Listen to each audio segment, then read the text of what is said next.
A human excavation is going on here. For 3 months, archaeologists have been digging for body parts. We're looking for here missing persons from 74 in Aisha Place. And we found some findings, and we have 3 months more because we should check all this soil to find every single pieces. At this spot in the north of Cyprus, Greek Cypriots were killed by the Turks some 35 years ago. It was a reprisal for a massacre by Greek Cypriots of Turkish Cypriots. The archaeologists come from both of the island's communities and are part of the Committee on Missing Persons, CMP.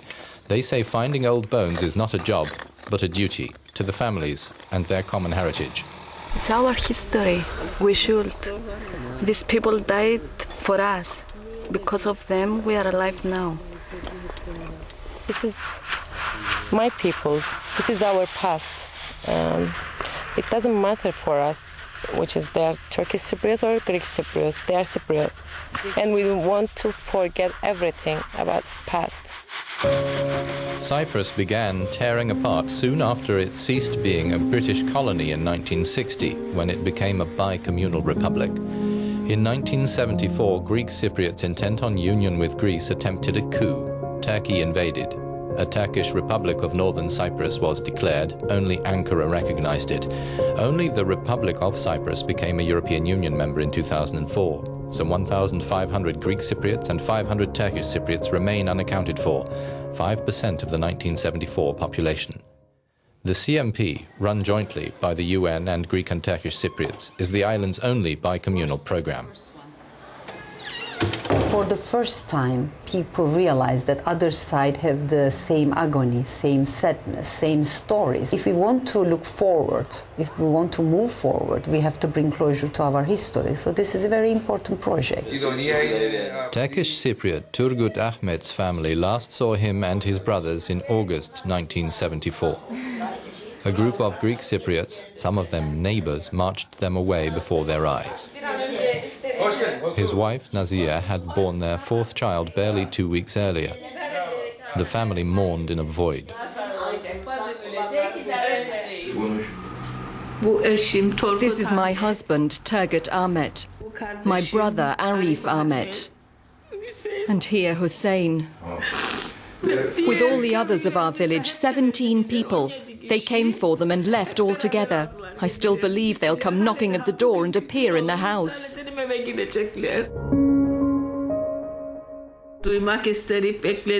We want the truth unearthed. We've waited for 35 years. We live with this story. We're made ill from it every day.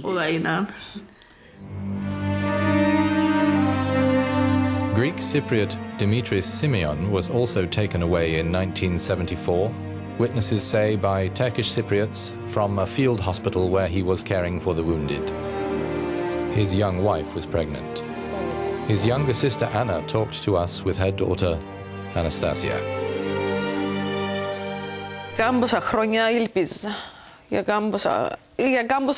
For a long time, I had a hope. But later, I understood he wouldn't be back. I know what happened. But when it's a loved one, and you don't know where he is, where he was dumped, we cannot be at peace. For that, his bones must be found, so that he can have a proper burial, and so we'll know where his grave is, so that we can find peace. Finding peace depends on sometimes blurred testimony from people who saw things happen at a troubled time, or from their descendants. In places, buildings have gone up over mass graves. But the CMP is helping bring peace about by keeping witnesses' accounts confidential. The map shows those who decided to create this committee, I think wisely thought that if this committee was purely humanitarian, away from police or judicial aspects, it would have helped and encouraged the witnesses to come forward. Fragments are pieced together in a laboratory. DNA matching has become an exact science only in the last few years. The identified remains may then be claimed here by the families. A skeleton for the loved one they last knew in the flesh.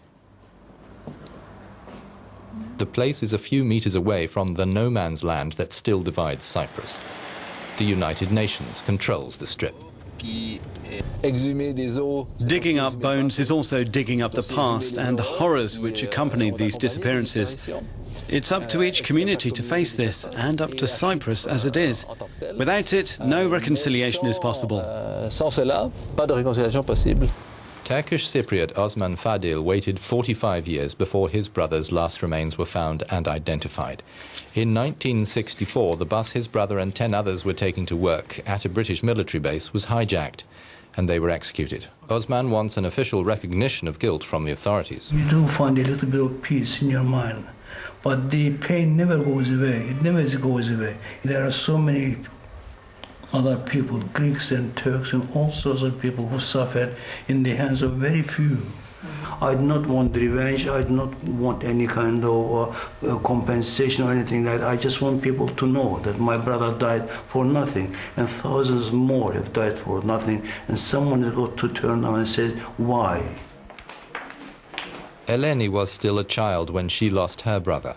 This photo was taken when the Turks captured him. It's been seen around the world. It's the last his family knew of him.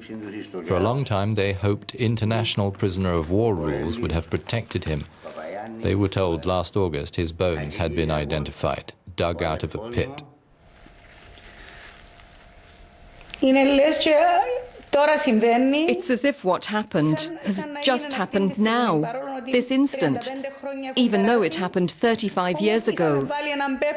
As if we'd taken a big black cape and hung it up in a corner, waiting all this time. It's as if everything starts now, starts again from the beginning. Eleni, like Osman, also wants the guilty to be named, the guilty on both sides, even though everyone we met wants peace between their two communities. I think that when people who've suffered, as we have, say we have to live in peace, our words carry more weight. We are people who want to live in peace.